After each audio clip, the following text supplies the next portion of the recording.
Load shedding हुई, बिजली गई, लाइट आउट हो गई, बट जब बिजली वापस आई तो वो वोल्टेज इतना ज़्यादा था कि इनके जो है तमाम अप्लायंसेस जो हैं वो सारे सड़ गए। एसी एक सड़ गया, एक 1.5 टन का एसी सड़ गया, एक फ्रिज सड़ गई छोटी सी, और एक और 1 टन का एसी सड़ गया।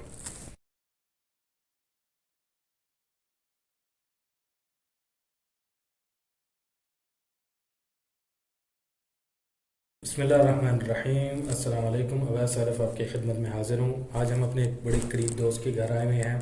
ये हमारे दोस्त भी हैं, हमारे क्लाइंट भी हैं। इनका हमने घर तैयार किया था तकरीबन 1.5 साल पहले।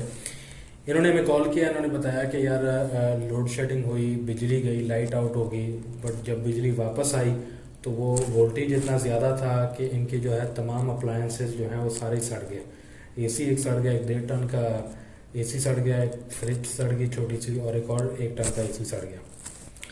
इन मसलों को हल करने के लिए मैंने एक शॉर्ट वीडियो ये तैयार की है, जिसमें मैं आपको थोड़ा सा गाइडलाइंस दूंगा कि ये जो लोड शेडिंग जो आ रही है इस वक्त, इसको किस तरह हल करना है। सबसे पहले तो एक बात समझें कि इस वक्त एवरेज से ज़्यादा हमारी बिजली आउटेज हो रही है। देखिए, 28,000 मेगावाट की ज़रूरत है पाकिस्तान को, इस वक्त सिर्फ 20,000 हो रही है। कंजम्पशन के लिए 28,000 है, 20,000, 8,000 मेगावाट का फ़र्क है।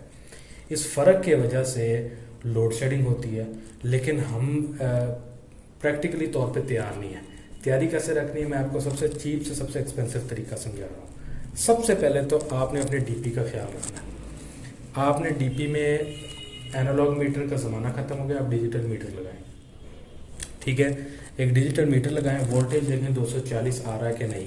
225 से 240 आना चाहिए, 225 से कम नहीं आना चाहिए, और 300 से ज़्यादा कभी भी नहीं आना चाहिए।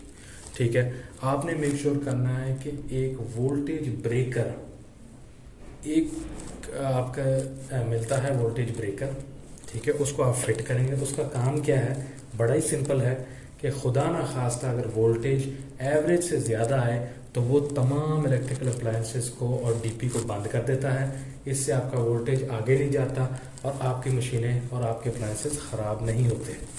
ठीक है, इसके अलावा आपने मेक श्योर करना है कि आपने जो ब्रेकर्स हैं ना, जहाँ जहाँ 20 एम्पियर की, जहाँ जहाँ 64 एम्पियर की ज़रूरत है वो लगाने हैं।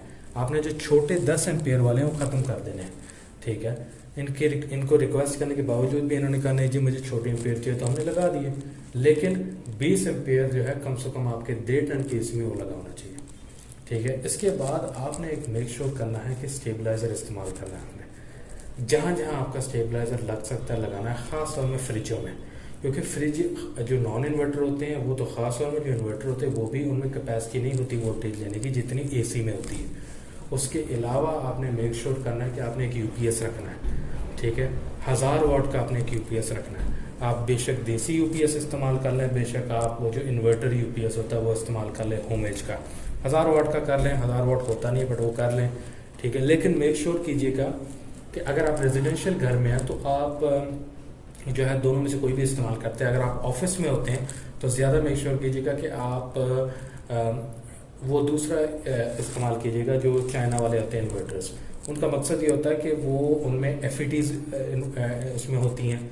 एफईटी एक ट्रांसमीटर होता है जो प्रोवाइड करता है continuous electric supply even if voltage is broken.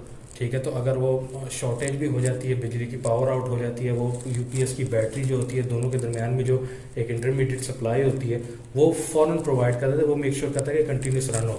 आपका ऑफिस, आपका कंप्यूटर वगैरह चल रहे होते हैं, लैपटॉप्स चल रहे होते हैं, लैपटॉप नहीं कंप्यूटर चल रहे होते हैं। आप नहीं चाहते कि चीज़ें ब्रेक डाउन हो, बंद हो, तो आप चाहते हैं कंटिन्यूस बैकअप हो, तो वो इस्तेमाल कीजिएगा। एफईटीज होते हैं, उसमें ट्रांसलेटर होते हैं, एक आइसोलेशन होती है उनकी इनपुट और आउटपुट से, तो वो इस्तेमाल कीजिएगा।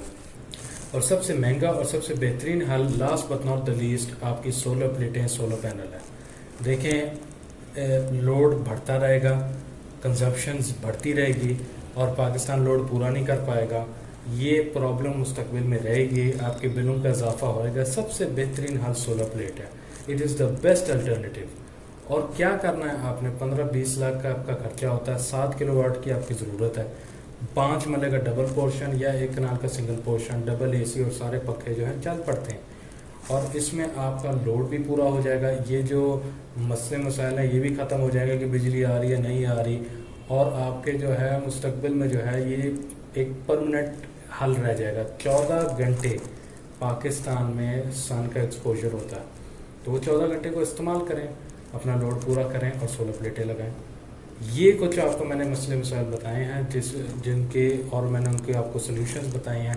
आप इनको समझें, आप इनको इस्तेमाल करें, इंशाल्लाह ताला ऐसे मसले आपके पास नहीं आएंगे जहां आपका एसी पड़ा पड़ा बर्बाद हो जाता है और आपको इसका पूरा इन्वर्टर किट चेंज करना पड़ता है। आपके पास अगर कोई सवाल है, कोई मसला है, कोई कमेंट है, ज़रूर छोड़िएगा। जज़ाकल्लाह खैर। अस्सलाम वालेकुम।